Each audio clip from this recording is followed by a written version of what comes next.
இயேசுவே என்னை நினைவு கூரும். உம் பேரின்ப வீட்டில் இடமொன்று வேண்டும். இயேசுவே என்னை நினைவு கூரும்.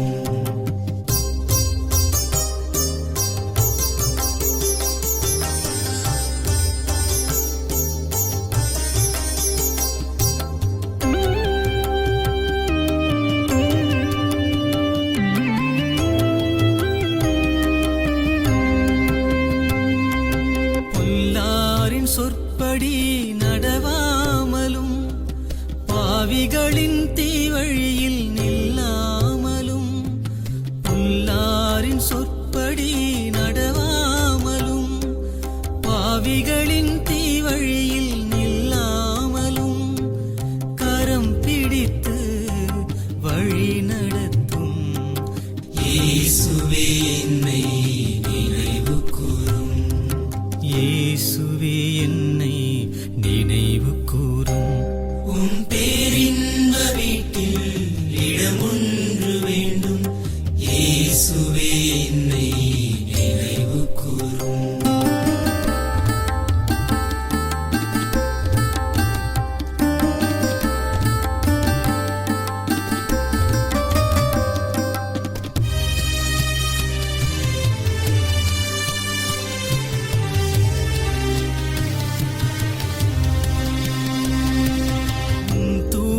பாதையில் மகிழ்ந்திடவும் இரவும் பகலும் சிந்திக்கவும், உம் தூய பாதையில் மகிழ்ந்திடவும் இரவும் பகலும் சிந்திக்கவும், கரம் பிடித்து வழி நடத்தும் இயேசுவே என்னை நினைவு கூரும்.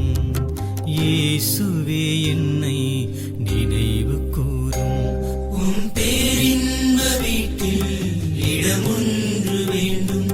இயேசுவே என்னை நினைவு கூரும்.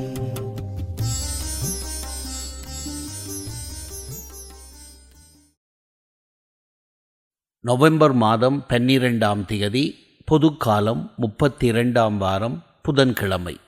முதல் வாசகம். சாலமோனின் ஞான நூலிலிருந்து வாசகம். அதிகாரம் 6, இறை வார்த்தைகள் 1 முதல் 11 முடிய. மன்னர்களே, நான் சொல்வதற்கு செவிசாய்த்து புரிந்து கொள்ளுங்கள். உலகின் கடை எல்லை வரை நீதி வழங்குவோரே கற்றுக்கொள்ளுங்கள். திரளான மக்களை ஆள்வோரே, பல மக்களினங்களை பற்றி பெருமை பாராட்டுவோரே, எனக்கு செவிசாயுங்கள். ஆண்டவரிடமிருந்தே உங்களுக்கு அதிகாரம் வழங்கப்பட்டது. உன்னத இறைவனிடமிருந்தே உங்களுக்கு ஆட்சி உரிமை கிடைத்தது. அவரே உங்கள் செயல்களை சோதித்து அறிபவர், உங்கள் திட்டங்களை ஆராய்பவரும் அவரே. அவரது அரசின் பணியாளர்களாயிருந்தும் நீங்கள் நேர்மையுடன் தீர்ப்பு வழங்கவில்லை, திருச்சட்டத்தை கடைபிடிக்கவில்லை, கடவுளின் திருவுளப்படி நடக்கவில்லை. கொடுமையாகவும் விரைவாகவும் அவர் உங்கள் மேல் வருவார். உயர்நிலையில் உள்ளவர்களுக்கு கடும் தீர்ப்பு வழங்குவார். எளியோருக்கு இரக்கம் காட்டி அவர்களை பொறுத்தருள்வார்.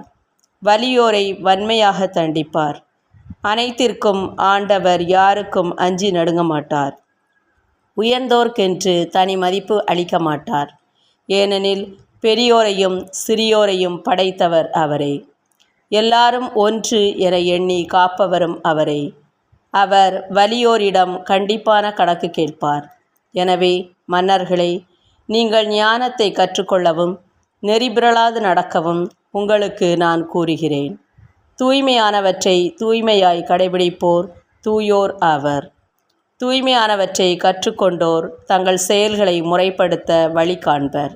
எனவே என் சொற்கள் மீது நாட்டம் கொள்ளுங்கள், ஏக்கங்கொள்ளுங்கள். நீங்கள் அவற்றால் நற்பயிற்சி பெறுவீர்கள். ஆண்டவரின் அருள்வாக்கு. இறைவா, உமக்கு நன்றி. நற்செய்தி வாசகம். கடவுளை போற்றி புகழ அந்நியராகிய உம்மை தவிர வேறு எவரும் திரும்பி வர காணோமே. லூக்கா எழுதிய தூய நற்செய்தியிலிருந்து வாசகம். அதிகாரம் 17, வசனங்கள் 11 - 19 வரை. அக்காலத்தில் இயேசு எருசலேமுக்கு போய்க் கொண்டிருந்த போது கலிலேய சமாரிய பகுதிகள் வழியாகச் சென்றார். ஒரு ஊருக்குள் வந்தபொழுது 10 தொழுநோயாளர்கள் அவருக்கு எதிர்கொண்டு தூரத்தில் நின்று கொண்டே, ஐயா, இயேசுவே, எங்களுக்கு இரங்கும் என்று உரக்க குரல் எழுப்பி வேண்டினார்கள். அவர் அவர்களை பார்த்து, நீங்கள் போய் உங்களை குருக்களிடம் காண்பியுங்கள் என்றார். அவ்வாறே அவர்கள் புறப்பட்டு போகும்போது அவர்கள் நோய் நீங்கிற்று. அவர்களுள் ஒருவர் தம் பிணி தீர்ந்திருப்பதைக் கண்டு உரத்த குரலில் கடவுளை போற்றி புகழ்ந்து கொண்டே இயேசுவிடம் திரும்பி வந்தார். அவருடைய காலில் முகங்குப்புற விழுந்து அவருக்கு நன்றி செலுத்தினார். அவரோ ஒரு சமாரியர். இயேசு அவர்களை பார்த்து, 10 பேர்களினதும் நோயும் நீங்கவில்லையா? மற்ற 9 பேரும் எங்கே? கடவுளை போற்றி புகழ அந்நியராகிய உம்மை தவிர வேறு எவரும் திரும்பி வர காணோமே என்றார். பின்பு அவரிடம், எழுந்து செல்லும், உமது நம்பிக்கை உமக்கு நலம் அளித்தது என்றார். இது ஆண்டவரின் அருள்வாக்கு. கிறிஸ்துவே உமக்கு புகழ். அன்புக்குரியவர்களே, முதல் வாசகத்தில் சாலமோனின் ஞான நூலாசிரியர், மனிதர்களை ஆளும் மன்னர்கள், தீர்ப்பு வழங்கும் நீதிபதிகள் மற்றும் மக்களை ஆள்வோர் ஆகியோருக்கு கூறும் அறிவுரையை பற்றி வாசிக்கின்றோம். அவர் கூறும் அறிவுரையின் சாராம்சம் இதுதான்: நீங்கள் கொண்டிருக்கின்ற அதிகாரம் கடவுளிடமிருந்து வந்தது. அவ்வதிகாரத்தை நீங்கள் நேர்மையோடும் ஞானத்தோடும் கையாளவில்லை என்றால் கடுமையாக தண்டிக்கப்படுவீர்கள் என்பது. ஜப்பான் நாட்டில் நடந்ததாக சொல்லப்படக்கூடிய நிகழ்வு இது. கெய்க் என்ற ஒரு ஜென் குரு ஒருவர் இருந்தார். அவரை பார்க்க கிட்டகாகே என்பவர் வந்தார். இந்த கிட்டகாகே என்பவர் கியோட்டோ மாநிலத்தினுடைய ஆளுநராக இருந்தவர். ஆளுநரும் குருவும் ஒருவர் மற்றவரை நன்கு அறிந்தவர்கள். குருகுலத்திற்கு வந்த ஆளுநரான கிட்டகாகே குருவை சந்திப்பதற்கான அனுமதியை பெறுவதற்காக தன் பணியாளனை அனுப்பி அனுமதியை பெற்று வரச் சொன்னார். பணியாளன் கிட்டகாகே கியோட்டோவின் ஆளுநர் என்று எழுதப்பட்ட அடையாள அட்டையை எடுத்துக்கொண்டு குருவை சந்தித்தான். குருவிடம் அடையாள அட்டையை காண்பித்து, ஆளுநர் உங்களை சந்திக்க வந்திருக்கிறார் என்றான். அடையாள அட்டையை பார்த்த ஜென் குரு, எனக்கு இந்த ஆளை தெரியாது, அவரை ஆசிரமத்தை விட்டு உடனே வெளியேறச் சொல் என்று பதில் தந்தார். அதிர்ச்சியடைந்த பணியாளன் ஆளுநரிடம் வந்து நடந்ததை சொன்னான். ஆளுநர் அந்த ஜென் குரு ஏன் அவ்வாறு நடந்து கொண்டார் என்பது குறித்து யோசித்தார். பின்பு அதற்கான காரணத்தை அறிந்து கொண்டவராக அடையாள அட்டையை வாங்கி அதில் இருந்த கியோட்டோவின் ஆளுநர் என்ற வார்த்தைகளை எழுதுகோலால் அழித்துவிட்டு பணியாளனை மீண்டும் குருவிடம் அனுப்பினார். இம்முறை அடையாள அட்டையை வாங்கிய குரு, கிட்டகாகே வந்திருக்கின்றாரா? மிகவும் மகிழ்ச்சி, அவர் என்னுடைய நண்பராயிற்றே, அவரை உடனே வரச் சொல் என்றாராம். அதிகாரம், பதவி போன்றவற்றில் நம்முடைய அடையாளத்தை தேடுவது தவறு என்பதை சுட்டிக்காட்டும் நிகழ்வு இது. அதிகாரம், பதவி போன்றவற்றில் தங்களது அடையாளத்தை தேடுவோர் தாங்கள் ஏன் பதவியில் இருக்கின்றோம் என்பதையே மறந்து விடுகிறார்கள். அதிகாரத்தை தவறாக பயன்படுத்துதல், அளவுக்கு அதிகமான ஆணவ போக்கு, நீதியையும் நேர்மையையும் மறந்த நிலை, பொறுப்புணர்வு அற்ற தன்மை, ஏழை எளியவர் மட்டில் சிறப்பு அக்கறையின்மை ஆகியவை பதவியில் நம் அடையாளத்தை தேடுவதன் காரணமாக வருகின்ற காரியங்களே. இத்தகைய தீமைகள் ஒருவருக்கு கொடுமையான தண்டனையை கடவுளிடமிருந்து கொண்டு வரும் என்ற கடுமையான செய்தியை முதல் வாசகம் எடுத்துரைக்கின்றது. அன்பிற்குரியவர்களே, இச்செய்தி ஏதோ அரசியல், சமூக மற்றும் மத அதிகாரத்தில் உள்ளவர்களுக்கு மட்டும் கொடுக்கப்படுகின்ற ஒன்று அல்ல. குடும்ப அதிகாரத்தில் உள்ளவர்களுக்கும் பொருந்தும். குடும்பம் எப்படியோ நாடு அப்படியே என்று சொல்வதுண்டு. நம்மை ஆளும் தலைவர்கள் பொறுப்பற்றவர்களாகவும் ஆணவக்காரர்களாகவும் இருக்கின்றார்கள் என்றால், நம் நாட்டில் உள்ள பெரும்பான்மையான குடும்பங்களில் உள்ள தலைவர்களும் தலைவிகளும் அவ்வாறு இருக்கின்றார்கள் என்று அர்த்தம். நாம் எத்தகைய தலைவர்களை தேர்ந்தெடுக்கின்றோம் என்பது நாம் எத்தகையவர்களாக இருக்கின்றோம் என்பதை பொறுத்தது. ஒரு குடும்பத்தில் மனைவி கணவரிடம், நம்ம பொண்ணுக்கு வயசாகி கொண்டே போகிறது, சீக்கிரம் ஒரு பையனை வரனாக பாருங்கள் என்று சொன்ன பொழுது அவர், நானும் பார்த்து கொண்டுதான் இருக்கின்றேன், நல்ல வரன் எதுவும் அமைய மாட்டேங்குது, ஒரு நல்ல படித்த புத்திசாலியான பையனுக்காக காத்து கொண்டிருக்கிறேன் என்று சொன்னாராம்.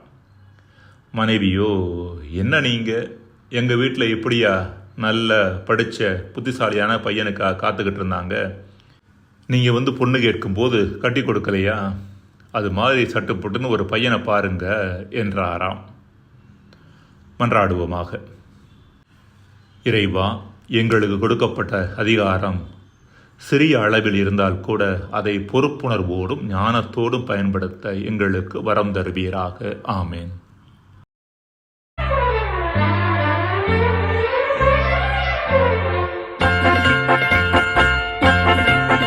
இன்று விடியல்கள் தேடி புறப்படுவோம், நம் விடிவெள்ளி இயேசுவின் பாதையிலே. புது சாத்திரங்கள் நாம் தோற்றுவிப்போம், புது சாத்திரங்கள் நாம் தோற்றுவிப்போம்.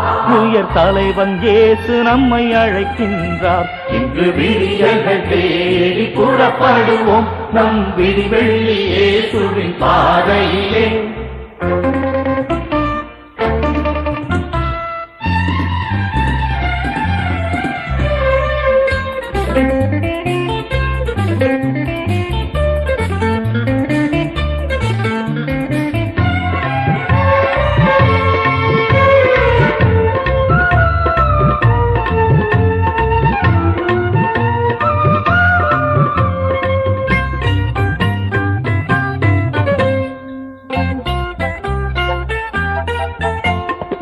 வாழ்வின் வீரயங்களை வழி தேடும் பாதைகளாய், வர்ண வேதங்களை விரட்டிடும் விளக்குகளாய்.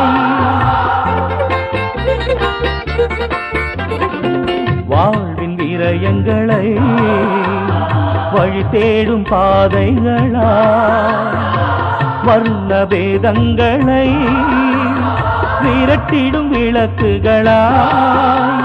சிறைப்பட்ட நெஞ்சங்களை சுதந்திர பறவைகளாய் மாற்றிட நம் இயேசுவே புது பாதைகள் அமைத்தார்.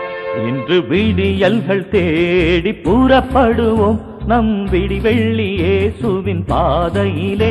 புது சாத்திரங்கள் நாம் தோற்றுவிப்போம், புது சாத்திரங்கள் நாம் தோற்றுவிப்போம். உயர் தலைவன் இயேசு நம்மை அழைக்கின்றார். இன்று விடியல்கள் தேடி புறப்படுவோம், நம் விடிவெள்ளி இயேசுவின் பாதையிலே.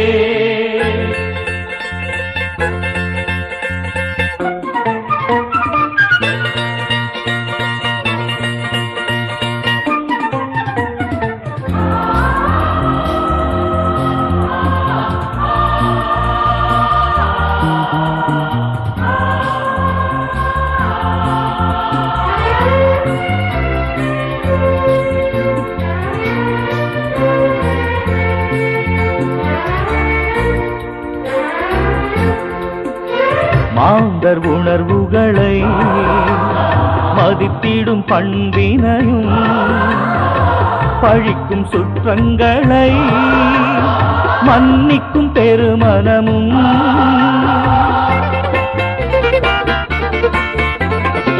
மாந்தர் உணர்வுகளை மதித்திடும் பண்பினையும், பழிக்கும் சுற்றங்களை மன்னிக்கும் பெருமனமும். இருளினை தூற்றாமல் ஒளியினை ஏற்றிடவும் இயேசுவே வழி காட்டினார். அந்த பாதையில் உயர்வோம், இன்று விடியல்கள் தேடி புறப்படுவோம் நம் விடிவெள்ளி இயேசுவின் பாதையிலே புது சாத்திரங்கள் நாம் தோற்றுவிப்போம் புது சாத்திரங்கள் நாம் தோற்றுவிப்போம் உயர் தலைவன் இயேசு நம்மை அழைக்கின்றார் இன்று விடியல்கள் தேடி புறப்படுவோம் நம் விடிவெள்ளி இயேசுவின் பாதையிலே புது சாத்திரங்கள் நாம் தோற்றுவிப்போம் புது சாத்திரங்கள் நாம் தோற்றுவிப்போம் உயர் தலைவன் இயேசு நம்மை அழைக்கின்றார் இன்று விடியல்கள் தேடி புறப்படுவோம் நம் விடிவெள்ளி இயேசுவின் பாதையிலே